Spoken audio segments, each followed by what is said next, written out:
Il est 11 heures.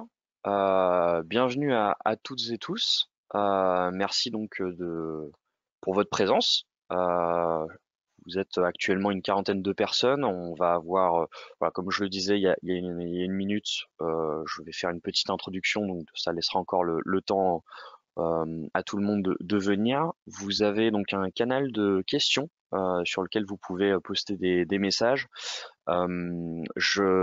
Selon la question et le timing de la présentation, je prendrai les questions au fur et à mesure, ou alors j'attendrai peut-être un petit moment pour avant d'y répondre, juste de finir peut-être le sujet en cours. On a un timing donc d'1 heure, donc on va essayer de rester dans les temps. Donc voilà, j'ai activé un petit chronomètre pour bien vérifier ça. Et la séance de toute façon est enregistrée, donc si des personnes ne pouvaient pas rester la totalité de la séance ou bon, pour X raisons ne pouvaient pas se connecter finalement, mais c'était inscrite, vous aurez la rediffusion à disposition. Le sujet qui nous intéresse aujourd'hui, donc ça va être de rendre les rapports sexy, lisibles et interactifs avec Power BI notamment, même si vous allez retrouver des règles d'usage qui sont assez basiques dans certains cas. Et évidemment, on va également parler de fonctionnalités bien propres à Power BI qu'il faut mettre en avant, qu'il faut utiliser, favoriser, en tout cas selon notre retour d'expérience. Il est vrai qu'on a régulièrement auprès de Kyrus des demandes d'accompagnement sur ce genre de sujet, sur des sujets data vis, dashboarding, des accompagnements. Alors, il y a un petit peu de tout derrière ça. Ça va être de la refonte, ça va être de la mise en place de nouveaux outils. Le but, ça va être de vous présenter en 1 heure, en une cinquantaine de minutes, avec des démos. Je ne vais pas faire que parler, promis. Comment mettre en place finalement un certain nombre de règles, de bonnes pratiques, également des outils qui peuvent vous aider, un certain nombre de supports qui peuvent vous aider, voilà, des petites astuces.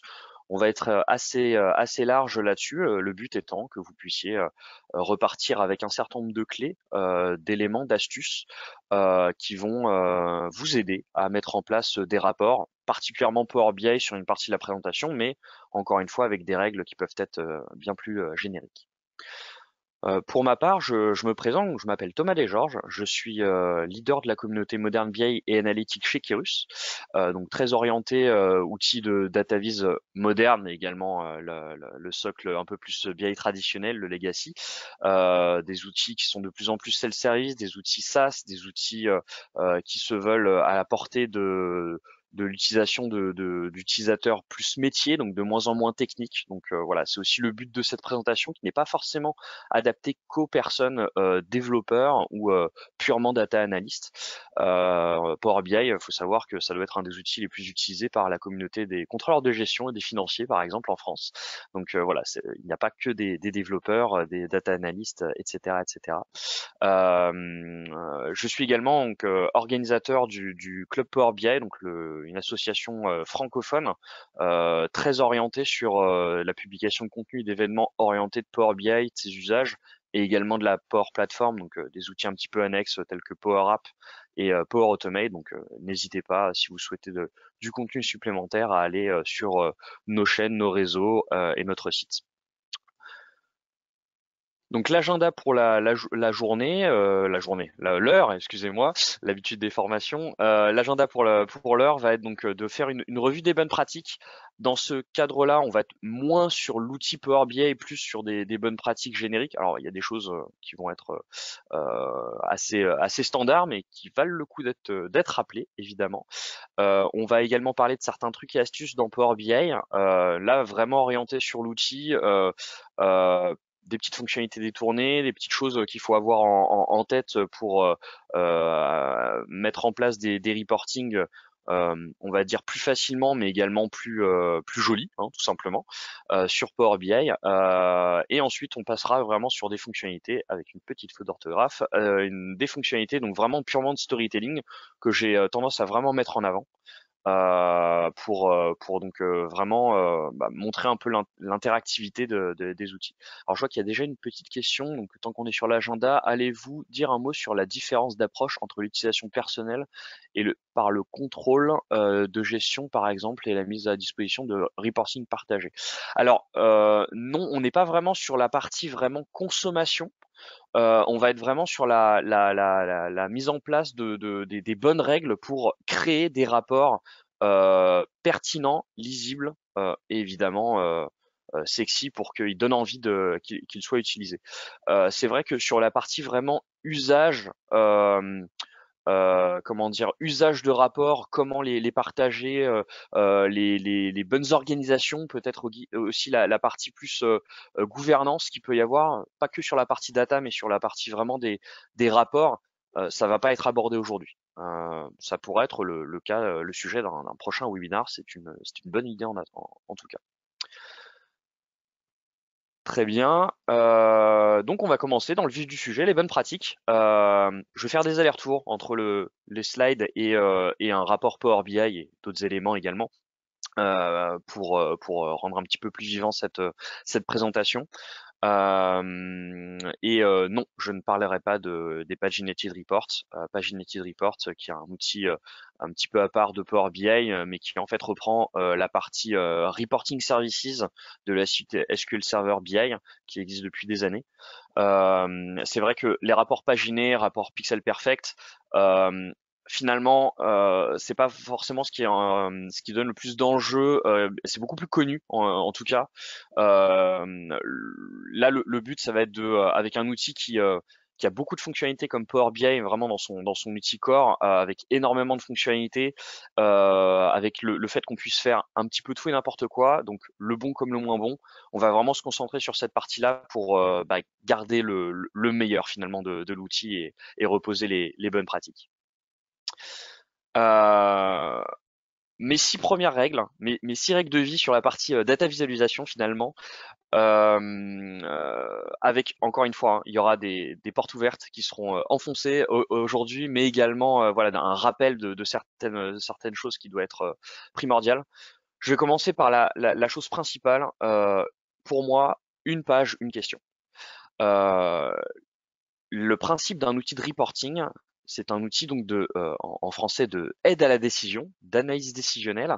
Il faut garder à l'esprit qu'une page de rapport doit répondre à une question business. Euh, un gros problème qui est causé qui cause des problèmes de lisibilité. Un gros problème, c'est cette envie de vouloir mettre la totalité des informations sur une page. Ce n'est pas possible et c'est contre-productif. Il faut vraiment avoir ça en tête. Et c'est pour ça, justement, qu'il va y avoir un certain nombre de fonctionnalités de storytelling qui vont vous permettre, à partir d'une page, ensuite d'aller voir les différentes informations qui vous intéressent pour avoir une analyse complète. Mais c'est une utopie de penser qu'on va pouvoir mettre la totalité des informations sur une page et de manière pêle-mêle. C'est surtout ça l'intérêt ici. Euh, il faudrait vraiment rester, ok, quel est mon objectif, quel est l'objectif de ma page, qu'est-ce que je veux dire à travers cette page de reporting. Voilà. C'est extrêmement important. Euh, pour toujours accompagner cette lisibilité, des titres. C'est vraiment important dans Power BI, notamment d'avoir soit des catégories, de connaître l'information finalement qu'on est en train de regarder, des titres qui peuvent être relativement courts, qui peuvent aller vraiment à l'essentiel. On va même parler de comment dynamiser nos titres par la suite, mais il faut absolument rajouter des titres aux éléments qu'on regarde. Sinon, on ne sait pas quoi regarder. L'œil, finalement, en parcourant une page de rapport, si on voit juste des chiffres à droite et à gauche, on ne comprend pas l'information. Dans une page de rapport, dans les bonnes règles de data visualisation, on doit être capable de comprendre l'information qu'on regarde du premier coup d'œil. Encore une fois, hein, j'enfonce des portes ouvertes, mais c'est bien d'avoir ce genre de considération en tête. La troisième règle, le troisième et quatrième qui vont un petit peu ensemble, ça va être de limiter à la fois les couleurs, mais également les polices d'écriture. L'effet arc-en-ciel sur une page de rapport, c'est une très très mauvaise idée. Là, on commence déjà à être un petit peu à la limite sur cette page. Alors quand je dis limiter les couleurs, on va plutôt s'appuyer sur des nuances finalement pour pouvoir avoir peut-être un petit peu plus de diversité. Mais de reproduire un arc-en-ciel sur une page de rapport, c'est contre-productif, ça agresse l'œil, c'est pas du tout attrayant. Donc, faut vraiment faire attention à ça. Pareil, on va reparler un petit peu des outils qui peuvent vous aider sur cette partie-là. Ça va être la deuxième partie de notre présentation. Les polices également, là c'est pareil, hein, ça va être vraiment une question de lisibilité, de cohérence. C'est agréable d'avoir un rapport où il n'y a pas trop enfin, il faut que ce soit homogène, il n'y a pas trop d'hétérogénéité. Ça permet de rajouter aussi un côté agréable à la lecture. Donc deux polices c'est très bien, une peut être favorisée pour les titres, hein, une autre plus pour titres et sous-titres, hein, une autre plus pour le contenu, le corps, et on est parfait. Et là, vraiment, ça donne quelque chose d'agréable à regarder, ça évite de trop fatiguer les yeux également, etc., etc. Petit rappel également sur les couleurs. Attention, les couleurs de sentiment. Donc, on va avoir la partie vraiment des verts, orange et rouge. Qui vont représenter les feux tricolores, qui sont dans notre conscient collectif, l'inconscient collectif, pardon, vraiment la partie sentiment des données, est-ce que c'est positif, négatif ou neutre, à essayer d'éviter. Alors là, d'ailleurs, vous pouvez voir, comme j'ai appliqué la charte graphique de Kérus sur la page, comment dire, qui contient quand même trois, quatre couleurs, dont du orange et du rouge. C'est pas forcément facile comment dire, de naviguer là-dedans. C'est pas exactement le même rouge. Faut voir également si on parle des chiffres ou de certaines cases. Donc voilà, là de ce côté-là, quand on colorise un chiffre, notamment avec des fonctionnalités de formatage conditionnel, faut vraiment faire attention à éviter les couleurs de sentiment et de les réserver justement sur des chiffres d'affichage. Donc là, pour répondre à la question, cette diapo à suivre ou pas du tout, en partie. C'est-à-dire que là, je vais vous montrer au fur et à mesure un petit peu les évolutions de rapport. Donc là, par exemple, le problème va être sur un certain nombre de choses en termes d'alignement, où il va y avoir des soucis sur cette diapositive. Les titres sont bien là. Le choix de couleur, on est un peu borderline. Donc voilà, ça normalement c'est pas trop agressif, ça reste dans la charte graphique, ça reste pas trop fourni. Et normalement au niveau des polices, on est également bon. Mais vous allez voir, ça va un petit peu s'améliorer au fur et à mesure, tout simplement. Autre élément qui est respecté sur cette diapositive, ça va être de suivre le sens de la lecture. Alors là, c'est pareil, hein, c'est une évidence même. Pour autant, de temps en temps, on va avoir finalement par, par souci peut-être de créativité, d'originalité, l'envie de peut-être déconstruire la page ou de l'orienter d'une autre manière. Généralement, c'est contre-productif également. On est habitué, notamment en France, à lire de haut en bas et de gauche vers la droite. Euh, D'aller à contre-courant de ça, c'est compliqué. Ne serait-ce que de faire en colonne, d'avoir par exemple des informations qui vont de haut en bas pour ensuite avoir une autre colonne. Il faut vraiment que ce soit bien défini sur la page, peut-être avec un séparateur, avec une ligne, ne serait-ce qu'une ligne sur le milieu de la page. Mais même là, on va avoir le regard va avoir tendance à naviguer comme s'il lisait un livre. Ça va être un petit peu ce point de repère d'ailleurs, la lecture d'un livre qui va être assez intéressante à garder en tête finalement. Dernier petit point, trop d'informations tue l'information. Ça va beaucoup avec le tout premier point qui était une page, une question. Euh, oui, je vois, excusez-moi, je vois nuance d'une couleur, ce n'est pas préférable pour éviter le problème de vision. Alors, je suis pas sûr, préférable, daltonisme. Alors, je tiens à parler d'un élément. S'il y a une contrainte d'accessibilité de rapport, qui d'ailleurs est un sujet que j'ai eu récemment auprès d'un client, où ça rajoute une contrainte de plus. C'est le genre de contrainte dont il faut avoir connaissance. C'est encore plus compliqué d'adapter ça parce que du coup sur la partie couleur, on va être encore plus limité. Donc c'est vraiment important. On va plutôt changer son fusil d'épaule avec en rajoutant en plus des couleurs également des formes. Par exemple, si on parlait de feu tricolore pour voir les évolutions, pour voir justement si c'est positif, négatif ou neutre. En fait, on va on va rajouter des formes et des logos, des icônes qui vont aider à accompagner l'information en plus de la couleur. Parce que là, ça va être une contrainte supplémentaire qui est pas évidente à gérer.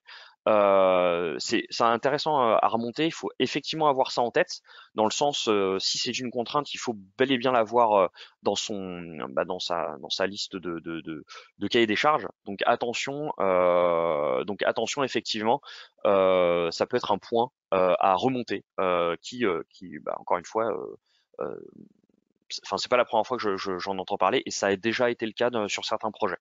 En digital, on a beaucoup ce point-là qui peut être remonté d'ailleurs sur la mise en place de plateformes de site e-commerce par exemple. Excusez-moi, je me suis un petit peu égaré. Je parlais d'informations, du nombre d'informations. Là, normalement, on est à peu près bon. Il faut savoir que d'après des études sur le cerveau humain, euh, au-delà de 10 informations, on ne retient plus. En fait, on a une mémoire à court terme qui peut être assez limitée. Nous ne sommes pas des machines, hein, évidemment. Euh, et euh, euh, et du coup, ça va également avec le tout premier point qui était une page, une question. Limiter l'information va également dans ce sens-là. Mais de vouloir, encore une fois, tout mettre plus d'une dizaine d'éléments, c'est trop. Voilà, donc faut savoir limiter, jouer avec des boutons, jouer avec d'autres fonctionnalités, etc., etc. Euh, voilà, donc ça pose un petit peu le décor. C'est l'introduction, les bonnes règles, encore une fois, de data visualisation, de bonnes pratiques de data visualisation. Euh, il faut vraiment garder ces règles-là en tête. Elles sont pas forcément tout le temps faciles à appliquer, c'est vrai. Ces règles peuvent être vues comme des, je les rappelle ici, comme des contraintes, et c'est vrai, hein, c'est des contraintes. Euh, Power BI permet de faire beaucoup de choses. Je le disais, hein, le bon comme le moins bon. Il faut faire attention. Il faut faire attention. Il faut se mettre un certain nombre de limites, un certain nombre de contraintes justement au moment de la création de rapports. Je vais venir très rapidement sur des fonctionnalités, des trucs et astuces qui vont vous permettre de vous aider à mettre en place cela, ne vous inquiétez pas. Mais c'est vrai que ces règles-là doivent être respectées. C'est-à-dire que ça va participer vraiment à la lisibilité de votre page de rapport et à l'efficacité de cette dernière. Euh, il faut toujours, encore une fois, hein, on revient à la première règle, il faut garder en vue l'objectif d'une page de rapport. Et votre objectif ne peut pas être je veux toutes les informations à portée de main. Ce n'est pas un objectif. Vous ne prenez pas de bonnes décisions avec ça. Il faut garder en tête, hein, on est là pour avoir des outils qui vous permettent de prendre des décisions par la suite. Euh, Avoir une page d'accueil, une page centralisée qui vont vous rajouter les éléments clés pour ensuite vous rebasculer vers des éléments plus détaillés, c'est une bonne manière de voir les choses, c'est une bonne approche. Il faut un petit peu revoir sa philosophie, sa manière de construire un rapport, justement peut-être pour éviter de vouloir tout mettre sur une seule page. Voilà. Donc maintenant, on va arriver sur cette partie. Je crois que j'ai pas laissé de questions en cours de route. Euh, on va arriver sur cette partie, cette seconde partie beaucoup plus orientée trucs et astuces. Alors, je vais aller dans certaines démos un peu plus en profondeur, excusez-moi, sans aller dans la partie formation non plus. Déjà, on n'a pas le temps, hein, tout simplement. Pour autant, on va essayer quand même de voir certains éléments supplémentaires. Euh, Excusez-moi, le slide. Alors, je vais commencer par des outils tiers. On parlait de couleurs.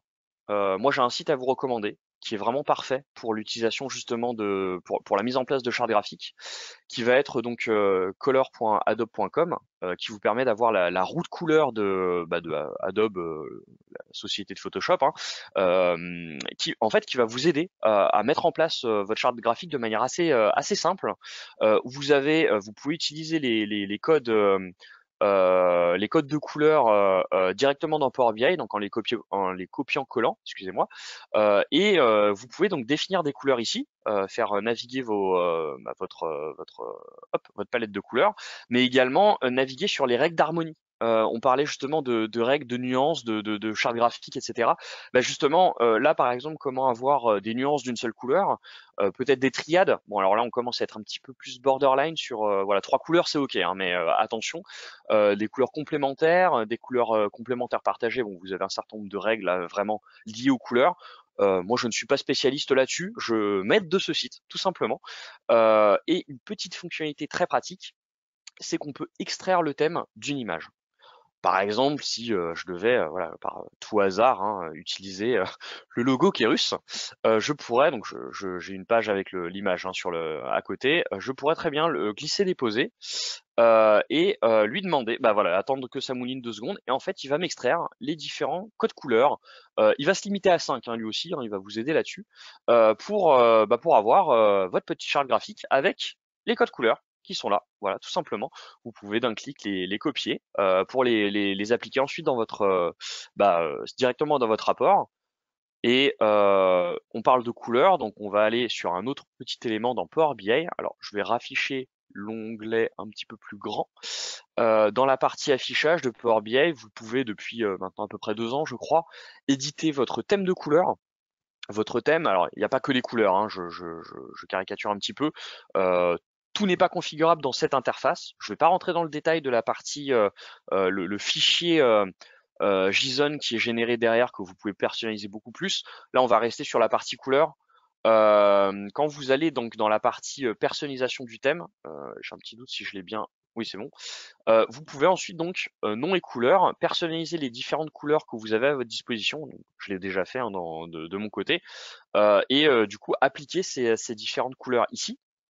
Donc une fois qu'on a appliqué le thème, en fait, au moment où vous allez être sur un visuel et vouloir modifier une palette de couleurs, c'est les couleurs qui vont être affichées ici avec des nuances. Donc ça, c'est l'avantage également, c'est que finalement, vous avez un petit peu les couleurs de départ, qui sont les couleurs du milieu, je crois, voilà, les couleurs du milieu de ce tableau-là, et vous avez des tons plus clairs en haut et plus foncés en bas. Donc ça va également vous aider là-dessus pour pouvoir un petit peu mettre en place votre thème de couleur. Donc une fois que c'est fait, bah, c'est plus à faire, tout simplement. Vous pouvez l'enregistrer, l'exporter, votre thème de couleur, et le réutiliser auprès de, le diffuser auprès comment dire, des autres utilisateurs, tout simplement. Voilà. Euh, donc ça, c'est pour la partie couleur. Petit autre outil que j'aime utiliser. Les couleurs, c'est bien. Les icônes, c'est encore mieux. C'est-à-dire que quand on va, bon là je l'ai mis en place, c'est pour la démo, hein, il n'est pas non plus parfait cette page de rapport comme on avait la question tout à l'heure. Je vais montrer d'autres pages hein, par la suite, vous inquiétez pas. Mais plutôt que de mettre des textes ou des formes, donc les formes comme dans comment dire dans PowerPoint, Word, vous avez un certain nombre de formes que vous pouvez mettre via Power BI. Bon, c'est pas non plus extrêmement fourni. Et ben justement, de passer par des images, donc des icônes, ça va être encore plus attrayant, encore plus intuitif également, puisque vous allez pouvoir faire passer beaucoup d'informations avec une icône, du moment que votre icône est bien choisie, hein, évidemment, ça reste un exercice. Et je vous conseille tout simplement ce petit site qui vous permet de télécharger des icônes. Il y en a par milliers, il y en a vraiment beaucoup. Donc vous pouvez faire des recherches, il y a des thèmes. Alors c'est comment dire, quand vous vous inscrivez, vous téléchargez, vous avez une limite par jour de chargement. Vous pouvez également payer pour pouvoir faire sauter cette limite. Bon, globalement, on va l'utiliser de temps en temps, hein, ça va être quelques icônes comment dire à télécharger une fois de temps en temps. Une fois que vous avez vos quelques icônes, ça peut aller assez vite, hein. Que ce soit voilà une petite fusée, des petits trous crantés, peut-être pour des paramètres, des configurations. Vous voyez, là, on est vraiment sur un peu plus du XUI. Moi, je recommande vraiment ce site et de passer par du coup des icônes et on va voir comment comment dire en tirer profit par la suite avec d'autres fonctionnalités qui vont vous permettre ensuite d'activer un certain nombre de choses à travers ces icônes. Parce que ça va être du texte, parce que ça va être ne serait-ce que de rajouter une petite icône. Là, je l'ai pas fait, mais une petite icône à l'intérieur de certaines cartes de visuels de chiffres pour rappeler, voilà, par exemple des visiteurs, j'aurais pu mettre des personnes, budget ou sales, on pourrait voir là mettre des petites tirelires, un petit symbole euro, des choses comme ça. Voilà. Évidemment, ça va être encore un exercice supplémentaire de choisir la bonne icône, mais ça rajoute ça, en fait, ça rajoute vraiment du cachet à votre page. Ça va rajouter vraiment quelque chose de beaucoup plus intuitif ensuite dans l'expérience utilisateur. Donc c'est intéressant, faut pas en mettre partout, hein, faut trouver la bonne limite, bien évidemment, mais ça va être comme assez intéressant d'arriver sur ce genre de comment dire d'utiliser ce genre d'outils pour embellir votre page. Hop, petit outil tiers supplémentaire. Alors là, c'est un visuel que vous aurez donc dans la présentation, bien évidemment. En réalité, deux visuels. Le problème de Power BI, c'est que vous avez une bibliothèque de visuels extrêmement fournie. Donc un point assez commun va être, ok, mais quel visuel dois-je choisir pour raconter mon histoire, pour partager cette information? Ça va être une des opérations les plus difficiles dans Power BI et dans tous les outils de data viz modernes d'ailleurs, puisqu'ils ont tous des bibliothèques de visuels assez riches. Mais Power BI avec son marketplace et ses outils, ses visuels personnalisés vont vous offrir vraiment énormément de choix. Donc je vous propose en fait deux matrices euh, qui vont vous aider à prendre votre décision, à faire votre choix, ou moins à le restreindre. Voilà. Première matrice, celle-là. Euh, on en revient aussi à la question business, hein, d'une certaine manière, mais là c'est plus la question de quelle est l'information que je veux mettre en avant avec un indicateur et un visuel. Qu'est-ce que je souhaite montrer? Une comparaison, une relation entre des éléments, des indicateurs, une composition ou une distribution?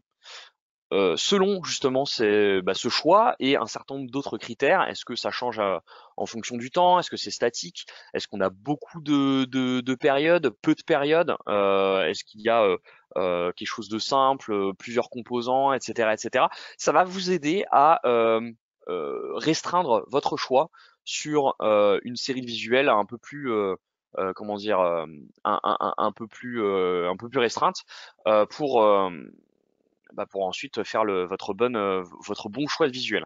Ça résout pas la totalité hein, des problèmes, mais ça vous aide. Encore une fois, on est là pour avoir des outils, des aides, enfin des astuces pour vous aider à faire le bon choix et à mettre en place la meilleure analyse. Euh, Ça, c'est le premier. Le deuxième va être plus orienté sur Power BI justement, où là, en fonction, on retrouve ces catégories, pas aussi détaillées que le petit diagramme qu'on voyait avant, mais tout de même. Et là, c'est vraiment les visuels de Power BI. On est vraiment spécifiquement sur les visuels de Power BI. Donc vous allez avoir comment dire les meilleurs visuels de comparaison. Évidemment, c'est ordonné. Hein. Vous avez une petite légende d'ailleurs en dessous sur ceux qui sont customisés, qui sont certifiés, qui sont directement standards dans l'outil, etc., etc. Comme vous pouvez le voir, dans les standards, on les retrouve régulièrement en haut. C'est dans les recommandés. C'est vrai que bon, les visuels standards sont quand même assez performants, optimisés. Il manque certains de quelques options de configuration, c'est vrai. Donc c'est pour ça qu'il y a certains autres visuels customisés qui vont vous reprendre des visuels standards et vous permettre de customiser une ou deux fonctionnalités supplémentaires. Voilà, donc là, ça demande un petit peu plus de connaissances. Mon conseil reste une fois que vous avez choisi la bonne catégorie, mon conseil va être de tester. C'est assez courant de en télécharger deux, trois relativement similaires, de tester, de voir ce que ça donne, vu qu'on peut simplement sélectionner un visuel et le changer à la volée. Vous pouvez encore une fois en sélectionner un, changer le type de... Ah, ma souris qui bug un peu. Donc en sélectionner un et ensuite sélectionner un autre type de visualisation. Il n'y a pas de souci pour faire ça.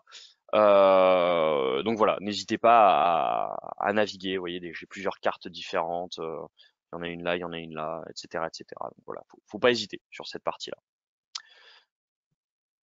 Euh, donc ça, c'était pour la partie outillère, qui est une partie des trucs et astuces que j'aime bien. Voilà, moi, je les utilise au quotidien hein, quand je suis en train de concevoir des rapports, de concevoir des maquettes, d'accompagner des clients. Donc c'est vraiment quelque chose que j'utilise souvent. Alors maintenant, on arrive sur une autre partie. Faire ce qui va en termes de disposition de page de rapport. Euh, comment dire? L'outil Power BI va avoir ses limites. C'est-à-dire que de faire une page avec mettre justement des rectangles, etc. On sent qu'il manque quelque chose sur cette page de rapport. C'est pas trop mal. Bon, il y a des petits problèmes d'alignement, mais vous voyez, d'utiliser les bordures, de bien aligner les visuels, etc. Dans Power BI, c'est pas évident. Alors il y a des aides, hein, mais de temps en temps on est là, on est en train comment dire de bouger. On a plusieurs, voilà, vous voyez ces fameuses petites lignes en pointillés rouges que vous connaissez également dans comment dire dans PowerPoint, hein, par exemple, c'est la même chose. De temps en temps, ça peut être assez frustrant à utiliser. Et en fait, par exemple, si on veut faire une page d'accueil un peu plus stylisé, etc. Bon là il manque un petit fond, hein, c'est le fond blanc, mais imaginez qu'il y a une image, c'est pour compléter la chose. En fait là on va vouloir mettre des rectangles ici, mettre du texte sur des rectangles, pour tout aligner ça va pas être évident. Et en fait si je fais un contrôle all sur ma page, je vais avoir beaucoup d'éléments, vous voyez, il y a beaucoup de rectangles, beaucoup d'éléments visuels. Donc ça va être quand même assez fastidieux à mettre en place. Et on n'est pas à l'abri de prendre sa souris et de déraper un petit peu, quoi. On n'est pas à l'abri de ça, évidemment. Donc c'est pas forcément évident à mettre en place dans Power BI. Euh, et juste petit élément, je voulais vous montrer ça. Vous avez donc un panneau de sélection, hein, de visuels qui est disponible dans Power BI, qui vous montre tous les éléments. Donc vous voyez, j'ai plein de zones de texte, j'ai des éléments visuels, j'ai plein de zones de texte, plein de formes, des rectangles, etc., etc. Donc ça, en plus, c'est beaucoup de visuels, c'est beaucoup de choses, beaucoup d'éléments à gérer. J'ai la même page d'accueil. Encore une fois, imaginez qu'il y a le fond blanc de tout à l'heure, voilà, que c'est cette image, hein, ça, ne jugez pas sur cet aspect visuel. Mais là, je vais avoir beaucoup moins d'éléments. J'ai les mêmes segments, donc les petites listes déroulantes là qui vont vous servir de filtre. Tiens, c'est pas le bon ici, bon c'est pas très grave.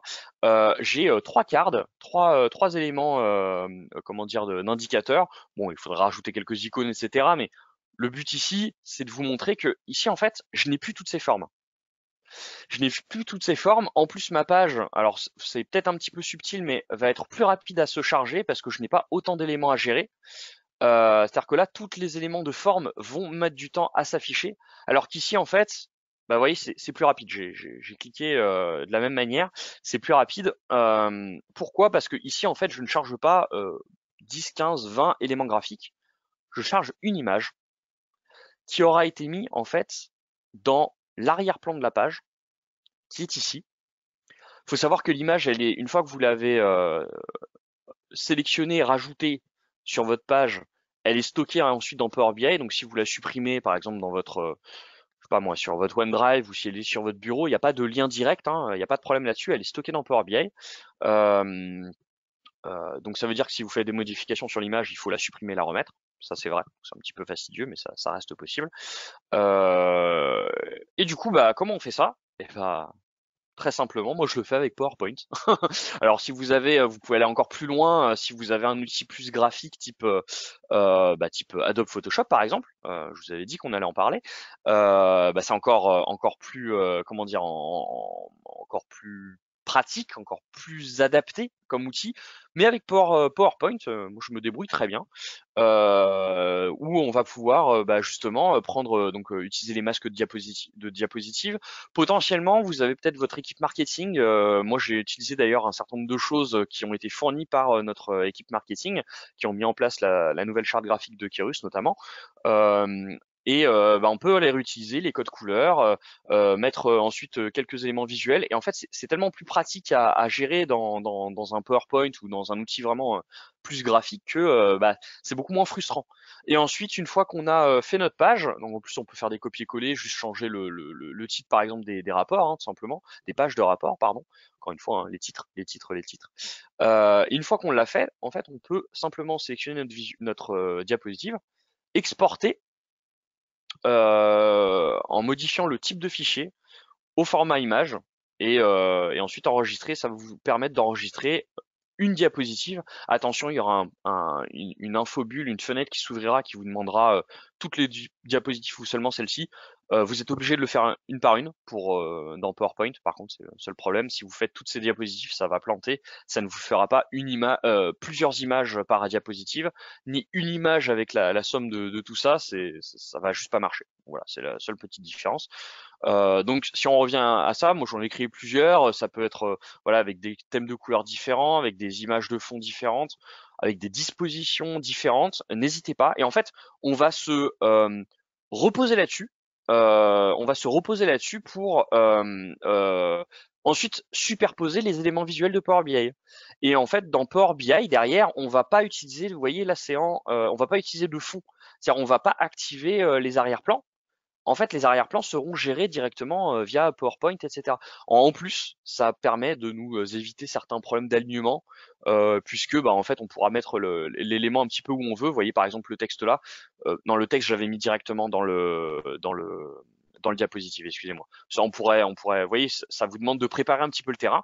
Donc ça, c'est bien parce qu'en plus, généralement, quand on va concevoir des rapports, on va passer par une phase de maquettage. Bah, en fait, si cette phase de maquettage, on la pousse un tout petit peu plus loin, on peut même préparer le terrain euh, via des maquettes où on va enlever la partie indicateur. Vous voyez, on va pas mettre ces éléments-là. Et en fait, on va pouvoir réutiliser les maquettes pour comment dire, juste faire d'une pierre deux coups. On a maquetté notre rapport et en plus, on réutilise ce qu'on a utilisé en phase de conception pour pouvoir développer notre rapport. Alors, il y avait une question, mais je crois que j'y ai répondu dans la foulée concernant les diapos de fond, comment les ajouter, un lien sur les morts info par exemple. Ah, rajouter un lien, etc. Je vais le voir après. Ça va être sur la partie interaction et on va le voir juste après pour justement parce que l'intérêt de ça, c'est de préparer le terrain pour faire des clics, aller sur d'autres pages, etc. Promis, j'en parle dans des fonctionnalités juste après. Je regarde le timer pour voir où j'en suis. Je suis un petit peu en retard. Je vais accélérer un petit peu sur la prochaine partie. Hop, les titres dynamiques. Je parlais du titre tout à l'heure. Alors, le diapositive, la présentation sera disponible. Là, je ne vais pas rentrer trop dans la partie technique, mais il y a vous avez la possibilité d'enrichir votre modèle avec des mesures, des colonnes calculées. Donc, c'est la partie DAX de Power BI. Donc, c'est la partie plus code, hein, c'est vrai. Par contre, dans ces mesures-là, dans ces indicateurs-là, en fait, on peut créer également des chaînes de caractères dynamiques avec des fonctions juste logiques. Donc alors là, ce sera en anglais, hein, je précise pour ceux qui n'ont peut-être pas l'habitude. Donc un si c'est un if, les et c'est and, etc., etc. Mais on va avoir un certain nombre de fonctions logiques qui peuvent vraiment être apprises par tout un chacun, hein. Il y a pas de notion de calcul, etc. Il y a avec une dizaine de mesures, de formules, pardon, qu'on va réutiliser un peu à toutes les sauces, on peut vraiment faire un peu ce qu'on veut. C'est-à-dire qu'on va pouvoir mettre donc une chaîne de caractères. Il faut juste savoir que ça se met entre guillemets. Vous voyez, quand c'est en marron comme ça, c'est que c'est une chaîne de caractères fixe, figée. Et ensuite, si on veut variabiliser un certain nombre d'éléments, on peut rajouter donc avec le et commercial pour concaténer des chaînes de caractères, on va pouvoir ajouter des parties de texte dynamiques. Et ici, finalement, si la colonne name région, donc en fait la colonne qui renvoie le nom de la région sélectionnée et à une seule valeur, vous voyez, quand il n'y a qu'une seule valeur sélectionnée, et en fait, je lui dis de m'afficher la valeur sélectionnée, vous voyez, quand il y en a une seule, et dans le cas contraire, quand il n'y en a pas une seule, il faut, je mets de mettre all region. C'est-à-dire que si on a une sélectionnée, report on France, ou alors report on all region, par exemple. Là, on pourra aller beaucoup plus loin, mettre beaucoup plus de conditions. S'il y a plusieurs sélections, il y a des fonctionnalités de texte dont je parle ici, le concatenate X qui permet de concaténer une liste de valeurs s'il y en avait plusieurs. Là, pour les besoins de la démo et pour que ce soit compréhensible, je suis pas allé aussi loin. Une grosse formule pour rien, ça serait plus perturbant qu'autre chose. Mais en fait, ça va être vraiment une manière de rajouter de l'intelligence, de l'interactivité avec votre rapport et de rendre votre rapport vraiment dynamique avec des titres qui vont s'adapter en fonction du contexte de sélection de filtres. Donc on va pouvoir, et je vais vous montrer ça dans le prochain visuel par la suite, c'est ce qui va vous permettre ensuite de vraiment de dynamiser par exemple vos titres. Alors comment on rajoute un titre? Pas compliqué, je le montre, c'est partout pareil. Dans n'importe quel visuel, ça fait partie des options de configuration standard sur tous les visuels. On a le petite option de titre, et en fait vous allez pouvoir soit taper une chaîne de caractères fixe ici, ce qui est le cas là, soit vous avez le petit bouton FX qui va vous permettre justement de récupérer la valeur de titre que j'ai géré tout à l'heure. Vous voyez, il y avait le titre ici là qui est dans mon modèle, c'est la fameuse formule que je vous montrais. Ah oui, j'ai mis title en anglais, excusez-moi. Forcément, ça n'avait pas marché. Et je peux la sélectionner. En fait, ça va se baser sur cette valeur, sur ce champ, pour m'afficher mon titre dynamiquement. Voilà. Donc, ne pas hésiter du tout à se reposer là-dessus.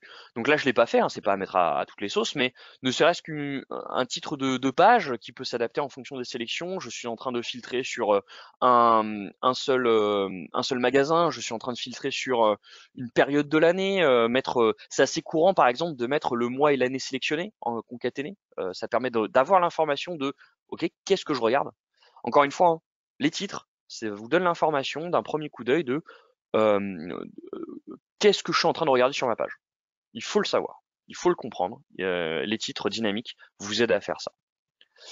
J'ai fait un petit teasing pour dire où est-ce que je l'ai utilisé, cette fameuse formule. Je vais vous montrer dans très peu de temps, puisqu'on va arriver sur vraiment les fonctions de storytelling dans Power BI qui vont vous permettre d'enrichir votre rapport et de le rendre plus interactif et plus dynamique. C'est lié à des éléments qu'on a vus avant. Et bien du coup, je vais vous présenter ces différentes fonctionnalités. Alors, j'ai fait un focus parce que présentation d'une heure oblige. Pour moi, c'est vraiment les piliers. C'est les 5 piliers de fonctionnalités de reporting.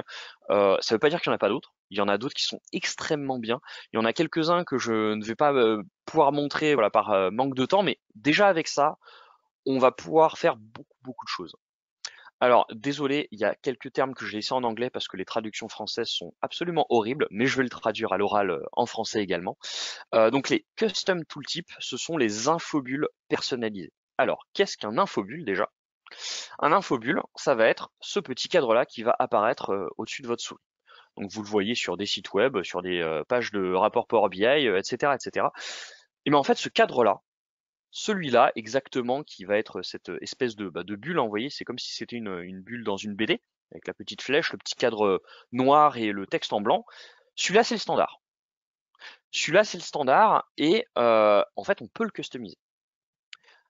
C'est-à-dire, donc là, j'arrive, bon, elle est pas super belle hein, cette page de rapport, mais elle me permettait facilement de vous montrer cette fonctionnalité, d'ailleurs qui met un petit peu de temps à s'afficher. Vous voyez par exemple les couleurs, ça c'est pas possible, hein. Vous voyez ça c'est un mauvais choix de visuel, mais je peux vous montrer quelque chose. Sur cette page-là, donc j'ai un diagramme qui est pas customisé en termes d'infobulle.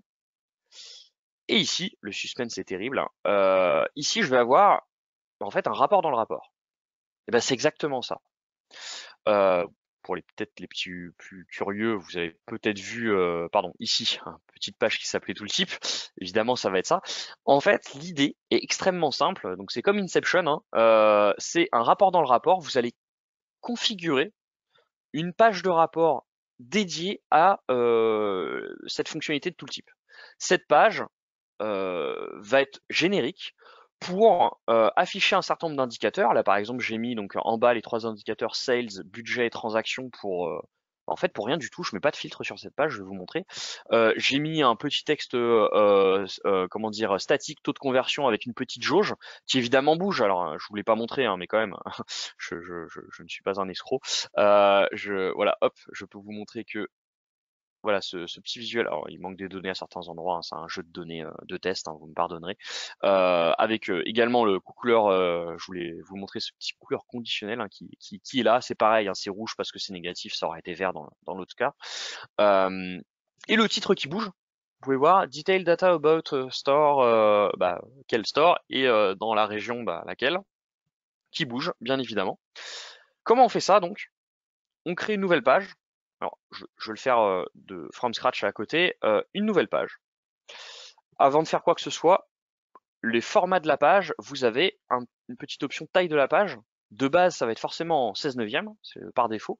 Et en fait, vous avez la possibilité de mettre en type taille d'infobulle. Mais en plus, peut-être que ce carré-là vous convient pas, c'est possible. Vous pouvez en fait sélectionner Infobulle et ensuite sélectionner personnaliser qui va vous rendre, vous voyez, ça va pas changer la taille, mais ça va vous permettre de modifier ensuite à votre convenance la largeur. Donc si je veux faire une carte un peu plus allongée, je peux très bien le faire. C'est ce que j'ai fait d'ailleurs dans la page que j'ai créée pour moi. Et donc dans cette partie-là, donc j'ai créé ce visuel. En fait, ce visuel qui va montrer pas grand-chose parce que peut-être que les visuels en fait nécessitent que certains filtres soient appliqués. Donc en fait ici, vous voyez qu'il y a des infos qui ne marchent pas bien. C'est normal en fait. C'est fait pour s'afficher correctement à l'endroit où votre souris est positionnée. Donc votre souris est positionnée sur votre page de rapport et sur un élément de visuel de votre page. Donc là, je vais avoir des filtres qui vont être sélectionnés. Que là, par exemple, je suis en train de regarder le gross sales et pas le net sales. Je suis en train de regarder la période courante et pas le year to date, le cumul annuel. Et là, je suis en train de regarder le store de Lyon-Pardieu dans la région. La région est vide, donc la région lyonnaise, la région Alpes-Côte d'Azur. Petit problème de qualité de données, c'est pas très grave. Là, par exemple, secteur Paris 3. Et là, ça va vraiment se mettre à jour en fonction de votre sélection. Donc, ça a l'air magique un peu comme ça. En fait, c'est un peu le cas. Vous n'avez pas à configurer tous les cas d'usage. Alors, quand ça se met là-dessus, ça fait ça. Non, non, c'est votre modèle qui va gérer cet affichage parce que vous avez le bon modèle de données derrière. Je ne vais pas rentrer dans ce détail-là, puisque là, ce serait beaucoup trop long. Mais pour autant, voilà, ça va vraiment vous permettre d'afficher vos informations de manière dynamique. Euh, Plutôt pratique. Attention les tooltips, je ne peux pas, comment dire, bouger très vite ma souris et rester dessus, il va disparaître. Donc c'est quelque chose de statique. Vous voyez, c'est un encart avec un format spécifique, ce n'est pas adapté pour afficher par exemple une liste un tableau ou un tableau du moins qui aurait un ascenseur, un ascenseur horizontal ou vertical, puisque vous voyez, ça vous ne pouvez pas interagir avec cette barre s'il était sur le tooltip. Donc attention, ça a ses limites, ce n'est pas magique de ce côté-là. C'est vraiment prévu pour un certain nombre de visuels. Vous pouvez mettre ce que vous voulez, hein, mais la bonne pratique va être de mettre un top, par exemple un top 5 des ventes, des vendeurs, un top 5 des collaborateurs, etc. De mettre un certain nombre d'informations très spécifiques, de mettre une jauge, de mettre en fait quelque chose qui va être statique en termes d'affichage, où on n'a pas besoin d'interagir dessus. Voilà, ça faut l'avoir en tête. Un élément qui va de pair avec ça, c'est le Visual Information Tooltip. Parce que du coup, à rajouter plein de choses sur Power BI, ben un utilisateur qui arriverait sur un rapport, il saurait peut-être pas toutes les informations, enfin toutes les possibilités qu'il a sur une page de rapport. C'est quand même quelque chose de assez courant, donc ça c'est le revers de la médaille. Les outils extrêmement dynamiques, performants, self-service, avec plein de fonctionnalités, j'en passe et des meilleurs. Ben, en fait c'est bien, mais on en revient à ce qu'on disait avant, hein, trop d'informations tue l'information. C'est vrai, c'est également le cas là-dedans. Trop de fonctionnalités, bah ça devient un peu une boîte fouillis, donc c'est un peu compliqué de s'y retrouver. On a des choses qui vont nous permettre de nous aider là-dessus. Je parlais de tooltip, donc d'infobulle. Euh, donc là, en fait, vous avez un certain nombre d'icônes quand vous mettez votre souris, ce qui est le cas hein, dans la partie visualisation. Je suis sur le desktop ici, mais c'est pareil quand c'est une fois que le rapport est publié. Donc là, j'ai juste ce qui est filtré, donc ça c'est déjà très pratique, c'est pas de ça dont je voulais parler. Vous avez d'autres options, mais là en fait, si vous voyez ma souris ici, j'ai d'autres petites icônes. Hop, voilà, spoiler. J'ai d'autres petites icônes ah oui non ça c'est un autre problème. Et en fait, j'ai cette petite icône là avec un petit point d'interrogation qui est un icône spécifique qui va être disponible quand on a configuré une option particulière qui sont les tout types d'informations. Alors les tout types d'informations, alors attention, il faut que ce soit activé, donc ça c'est là où il faut savoir où c'est pas évident. Donc dans comment dire, quand vous sélectionnez un visuel, tiens je vais le faire sur l'endroit où ça n'est pas activé, vous avez en fait une fonctionnalité de donc la liste des boutons d'en-tête. Quels sont les boutons d'en-tête ah oui, alors, vous pouvez le configurer, mettre d'autres couleurs, etc. Ça c'est autre chose. Et en fait, vous avez tout ce qui est sélectionné ici. Voilà, vous avez beaucoup de choses et par défaut, l'icône de l'infobulle d'en-tête de visuel, c'est un petit peu long, est désactivée par défaut. Si vous l'activez, ça va vous ouvrir une nouvelle option qui n'est pas présente normalement, qui est un nouveau menu que vous voyez tout en bas, donc qui n'était pas présent sur l'autre, hein, que j'avais sélectionné par exemple, qui va vous permettre de rajouter euh, un infobule. C'est vrai que je ne l'ai pas montré tout à l'heure comment on rajoute un infobule sur un visuel, c'est exactement pareil. Vous avez un menu infobule, vous sélectionnez que vous arrivez sur une page de rapport, et vous sélectionnez la page de rapport en question. Voilà, tout simplement. Donc là, c'est exactement pareil. Et c'est la même chose. C'est un tooltip en fait, mais vous allez arriver d'une autre manière. Là, ce tooltip, vous allez pouvoir dire, bah, moi, je veux arriver sur cette page-là, donc que j'ai configurée avant, pareil, hein, qui va en fait m'expliquer des informations. Vous voyez, c'est quelque chose de statique, mais ça va être un tooltip explicatif. Et là, vous allez pouvoir rassembler des infos pour pouvoir donner des indications à vos utilisateurs. Ils vont avoir ce petit guide d'utilisation qui va leur dire bah là voilà les indicateurs que je regarde, voilà peut-être certaines règles d'usage. Là par exemple, déplacez votre souris sur une des bulles du visuel afin de visualiser des informations complémentaires sur le magasin pointé. Bah voilà, bah ça coule de source. Du coup, derrière, on sait qu'on peut mettre sa souris là-dessus et avoir des informations supplémentaires et avoir comment dire, un petit peu le glossaire, la traduction de qu'est-ce que je regarde. C'est important d'accompagner l'utilisateur. Il peut être perdu avec beaucoup de fonctionnalités, donc c'est important de pouvoir mettre en place ça. Autre fonctionnalité, le cross report ou le drill through. Donc le drill through, c'est les rapports d'extraction, je crois en français. Rapport d'extraction. Rapport d'extraction, c'est quoi? C'est la notion de rapport sous rapport. Là, on commence à arriver dans quelque chose d'interactif. Encore une fois, hein, trop d'informations, tue l'information sur la même page. Et bien en fait, si je veux des informations détaillées sur un magasin, bah, c'est pas un problème. Je suis en train de regarder un visuel sur plusieurs magasins. Je peux d'ailleurs sélectionner un secteur. Là, ça va être plus lisible. Là, je veux voir secteur parisien. Je veux voir Paris République. Mais en fait, au-delà du tooltip, je peux faire un clic droit. Je vais vous montrer comment on fait et avoir un rapport d'extraction qui va m'envoyer sur une nouvelle page. Donc là, je laisse la souris ici, mais si vous regardez tout en bas, à côté, donc dans les onglets, vous avez le 1, 2, 3, quatrième onglet qui s'appelle Detail Store, c'est-à-dire exactement le même que celui que je pointe avec ma souris, qui va vous permettre d'aller sur cette même page. Et alors là, c'est très simple à mettre en place. Donc là, je vais avoir ma fameuse page de fiches détaillées de magasins pour avoir mes informations supplémentaires et avec un petit bouton qui va me permettre de revenir à ma page précédente si je le souhaitais. Voilà. Ça, cette interaction, très facile à mettre en place. Comment on fait? On crée la page de rapport à côté. C'est-à-dire que on va créer cette page de rapport comme si on voulait y accéder normalement en cliquant sur l'onglet. Vous voyez que là je l'ai masqué. Enfin, vous avez peut-être pas fait attention, mais l'œil barré ici indique que la page est masquée. C'est-à-dire une fois que c'est publié, elle va pas être visible. Mais en fait, je crée ma page de rapport comme si c'était une page de rapport standard. Et en fait, j'ai une chose à rajouter. Vous avez en fait donc je vais aller sur un endroit où il y a rien du tout, ce sera mieux. Hop. Vous avez en fait un petit champ ici, ajouter des champs d'extraction. En fait, tout ce qu'il faut faire, c'est rajouter un ou plusieurs, vous pouvez en mettre autant que vous voulez, colonnes, champs de votre modèle, qui va en fait servir de point d'entrée. C'est un point d'entrée. C'est-à-dire que là, j'ai mis que le nom du magasin est le point d'entrée. Donc la colonne Name Store est mon point d'entrée. Quelle que soit la valeur, là c'est filtré là-dessus parce que c'était mon clic d'avant.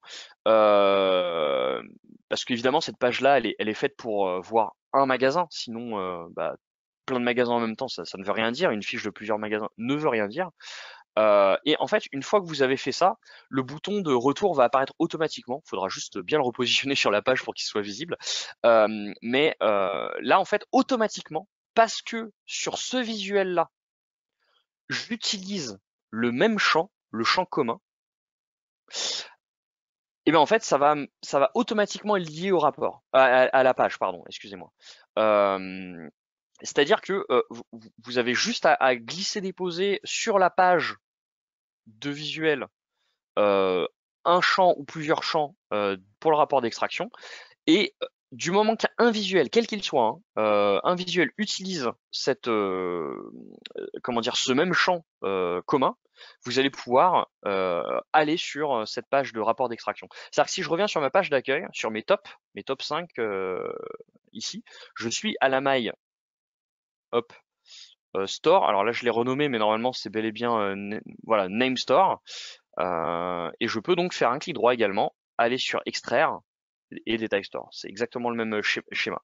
Et je n'ai rien configuré de plus que de mettre le même, de mettre un champ en fait sur la partie rapport d'extraction, oui champ d'extraction, excusez-moi. On commence à arriver vers le bout. J'ai donc deux autres fonctionnalités à vous montrer qui vont de pair, puisqu'on va parler des bookmarks, donc des signets et des marque-pages hein, d'une certaine manière, et des boutons qui vont vraiment de pair. Pourquoi? Parce que en fait, les bookmarks, c'est quoi? Ça va être des enregistrements de votre page. C'est un peu une vue d'une page enregistrée. C'est-à-dire, hop, ah, le suspense c'est terrible. C'est-à-dire que, en fait, sur cette page, je suis sur une page hein, ici, d'accord? Euh, j'ai, en fait, j'ai deux versions de cette page. Là, je viens de cliquer sur l'icône. Ici, je suis toujours sur la même page, hein, je n'ai pas bougé. Alors oui, il met un petit peu plus de temps à afficher celui-là, c'est une carte. En plus, je pense que avec la présentation, mon PC commence à ramer un petit peu, c'est pas très grave. En fait, vous voyez, si je le bouge, hein, on voit rien, il n'y a pas de tableau. Hein, alors, évidemment, il y a une astuce. Hein. Mais j'ai bien, en fonction de l'icône sur laquelle j'ai cliqué, j'ai affiché deux versions différentes de ma même page d'accueil, de ma même homepage. C'est-à-dire que je peux enregistrer donc des bookmarks, des marque-pages. Donc alors là, je vais activer la section adaptée. D'ailleurs, j'aurais dû laisser celle-là. Donc dans la partie affichage, je peux afficher les signets. Je vais rester sur mon petit truc de sélection parce que vous allez voir que c'est pratique. Parce que du coup, je peux créer des signets, donc des enregistrements de ma page. Par exemple, donc là, je vais le faire de manière assez bateau. Je peux sélectionner ces deux visuels-là, les masquer, ajouter un signet, des mots. Je peux lui donner un petit titre. Hop. Et en fait, bah, là, vous voyez, j'avais enregistré ma vue de map, ma vue de table. Et là, ma vue de démo, bah, c'est la page enregistrée où ah oui, il revient sur à la fois la carte et où il m'a masqué ces deux visuels-là. Parce qu'en fait, c'est en fonction de ce qui va être sélectionné là, masqué et des options, de certain nombre d'options que vous allez pouvoir mettre en place. En fait, ça va enregistrer cette vue du rapport. Ah, j'avais pas vu des questions, je reviens dessus, excusez-moi. Et alors attention, là ça devient un petit peu plus tricky. Vous avez des options, donc je reviens, des trois petits points sur derrière un comment dire euh, derrière un marque-page, sur une marque-page, et vous avez en fait un certain nombre de choses que vous pouvez enregistrer ou pas. C'est-à-dire sur quoi va impacter votre signe. Par exemple, ça peut ne pas impacter les données. Et c'est bien d'enlever ça généralement parce que, en fait, impacter les données, c'est quoi? Ça veut dire que ça va garder toutes les sélections de filtres au moment où vous avez cliqué sur, vous avez enregistré votre signet. C'est-à-dire que tout à l'heure, ça m'a enregistré également le fait que c'était sélectionné sur Unperiod et sur Net. Donc si je désélectionnais ça, je changeais ma sélection et que je cliquais ensuite sur démo, bah, en fait ça me désélectionnait mes filtres, ce qui est pas du tout ce qu'on veut faire dans un certain nombre de cas. Donc attention. C'est ce qui permet également, très intéressant, de revenir sur peut-être une page, une version neutre de votre page. Moi, j'aime bien mettre une petite gomme. Alors, je crois que j'ai pas d'exemple là. C'est un peu dommage d'ailleurs. J'aime bien mettre une petite icône de gomme, un petit texte avec nettoyer, désélectionner les filtres utilisateurs. Et en fait, ça revient sur la version neutre entre guillemets de votre page. C'est-à-dire peut-être la sélection du mois courant, de l'année courante.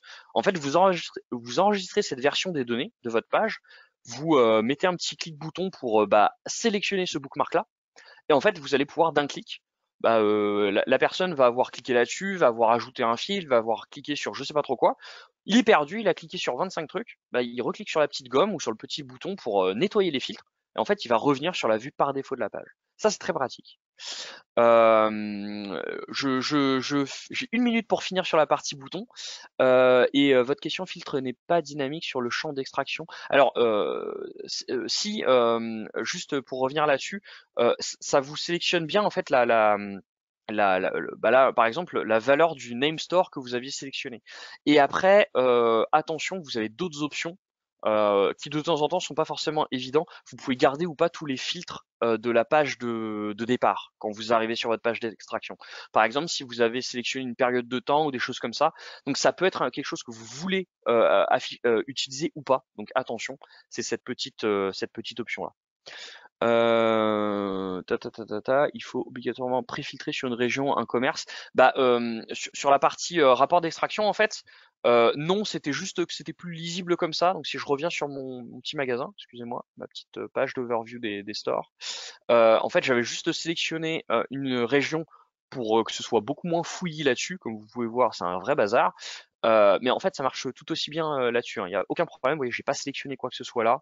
J'extrais, j'arrive sur ma page et je vais arriver sur la page sélectionnée. Alors, j'ai pas bien vu laquelle j'ai sélectionné, mais le magasin que j'ai sélectionné, mais ça marche de la même manière. C'est juste, vous voyez, une question de navigation, d'utilisation. Ça peut être bien de préfiltrer pour pas se rater sur quel magasin sélectionner. Donc là, celui de Kirchberg, par exemple. Alors du coup, comment on lie un bouton à un signet? Et ben justement, c'est le dernier point qu'on va voir ensemble et on va se quitter là-dessus. C'est-à-dire que moi, une fois que j'ai inséré une image, insérer une forme, vous pouvez même insérer un bouton. En fait, ils ont rajouté cette fonctionnalité de mettre une action à un bouton un peu à plusieurs endroits. Donc c'est assez pratique. Je me souviens plus s'ils l'ont mis sur la partie texte. J'ai un petit doute. On va voir ça en live très rapidement. Euh, Ils ne l'ont pas rajouté. Je vais vous montrer très vite, vous inquiétez pas. Hop, donc que ce soit une image ou une forme, hein, c'est exactement pareil. Je peux mettre n'importe quelle forme. Je recommande des images, évidemment, comme vous avez certainement compris. Donc je rajoute une forme, je rajoute une image, je rajoute quelque chose. Et vous avez en fait, alors je vais masquer ça pour que ce soit plus lisible pour vous. Dans la partie format de la forme, format de l'image, c'est pareil. Je vais vous montrer pour l'image. Vous avez un menu, généralement en bas, qui s'appelle Action, que vous allez devoir activer, dérouler, et sélectionner le type d'action que vous voulez appliquer à votre forme slash image. Très facile. Vous avez plusieurs types d'actions. Évidemment, alors vous voyez le truc de base hein, qui va être d'aller sur l'action précédente, la page précédente. Bon, on met une petite flèche, un petit bouton comme celle-là, on est parfait, il n'y a pas de souci. Mais sinon, ce qui va nous intéresser, c'est les autres options. Et vous voyez qu'il y en a un certain nombre. Hein, donc les boutons, c'est vraiment bien. Mais comment lier un signet à un bookmark? Bah, c'est comme le port salut, c'est écrit dessus, signet. Et derrière, vous sélectionnez la liste des signets qui étaient affichés. Donc pas de feinte. On a ces 4, 6, 7 signés disponibles, et ben ils sont tous ici. Et vous pouvez donc lier, alors par exemple si j'arrive sur mon truc de démo, hop, je vais cliquer sur celle-là, je vais vous montrer sur l'image, ça va être exactement pareil. Et ben si je clique sur mon bouton, alors on peut pas le rater, hein, il est moche comme pas possible, et ben je reviens sur ma page de démo. Vous voyez, il est sélectionné ici, hein, c'est bel et bien ça qui est sélectionné, qui est affiché. Hop, vous voyez. Et sur une image, c'est exactement pareil. Donc là, si je le sélectionne, qu'est-ce qui est configuré? Action, signet, view of map, qui était mon signet avec la vue d'affichage de map. Juste petite comment dire, précision. Quand on est sur le Power BI Desktop, de cliquer sur une image ou sur une forme, bien évidemment, ça vous le sélectionne. Donc si vous ne saviez pas, c'est écrit dans l'infobulle que vous pouvez voir au-dessus. Dans le desktop, uniquement dans le desktop, il faut maintenir CTRL et cliquer pour activer l'action. Voilà, ça c'est juste dans le desktop. Quand c'est publié, il n'y a plus à faire ça. Vous êtes vraiment en mode navigation. Et ça me permettait de faire le tour de mes petites fonctionnalités. J'ai dépassé de 3 minutes, j'en suis désolé. Mais on reste quand même plutôt dans le temps. En plus, j'ai répondu à pas mal de questions, j'espère. Donc j'espère que cette présentation vous a plu. Je peux rester encore 5 minutes si vous le souhaitez, si vous avez d'autres questions, d'autres points peut-être à remonter, d'autres petites questions, aller un petit peu plus dans le détail. on va pas rentrer dans une formation non plus, encore une fois, mais s'il y a peut-être quelque chose qui n'était pas clair, n'hésitez pas. J'espère que cette présentation vous aura plu. J'ai un petit peu plus accéléré à la fin, excusez-moi, je suis beaucoup trop bavard. Encore une fois, hein, ce n'est pas exhaustif. Il y a beaucoup de choses extrêmement, comment dire, pertinentes qui existent, d'autres fonctionnalités. C'est un peu ma sélection, mon coup de cœur. Les signets, il y a d'autres choses derrière. Je pouvais pas aller jusqu'au bout. Je rajouterais juste que les signets, ça, c'est ceux qui sont configurés par les développeurs. Quand c'est publié, vous avez la possibilité de créer chaque utilisateur vos signets personnalisés. Et ça, c'est vraiment génial, hein. C'est-à-dire que chaque utilisateur peut créer ses propres signets pour ensuite avoir sa petite analyse, sa petite sélection de filtres personnalisés. Et arriver le matin, j'ai juste à cliquer sur mon signet, hop, j'arrive sur ma page qui me concerne. Encore une fois, les rapports sont faits pour un cercle d'utilisateurs qui vont avoir peut-être quelques disparités de besoins. On ne peut pas faire plaisir à tout le monde. Par contre, on peut montrer comment les utilisateurs peuvent utiliser vos rapports pour scier leurs propres besoins spécifiques. Voilà. Donc, écoutez, merci beaucoup. Je crois que ça a été plutôt intéressant. Ça a l'air d'être les retours ont l'air d'être plutôt positifs. Merci en tout cas pour ça. Pour tout ce qui va être contact, autre présentation. Donc déjà, vous aurez, je crois que Margot vous l'a signifié, vous aurez les slides, le rapport Power BI, je ne pourrais pas, je pourrais rajouter des screenshots si vous le souhaitez, mais je ne pourrais pas mettre le rapport Power BI, même si c'est un jeu de test, il y a des choses que je ne peux pas vous montrer malheureusement, je suis désolé. Par contre, tous les slides, vous les aurez, je rajouterai des captures d'écran des différents écrans pour que ce soit beaucoup plus complet, et vous avez bien évidemment la vidéo du webinar qui sera disponible. Voilà. Euh, voilà. Et écoutez, je vous souhaite à tous une excellente journée et semaine. À bientôt pour de nouvelles aventures de DataVis et de Power BI. Voilà, j'espère que ça vous aura donné envie d'utiliser l'outil, tout simplement.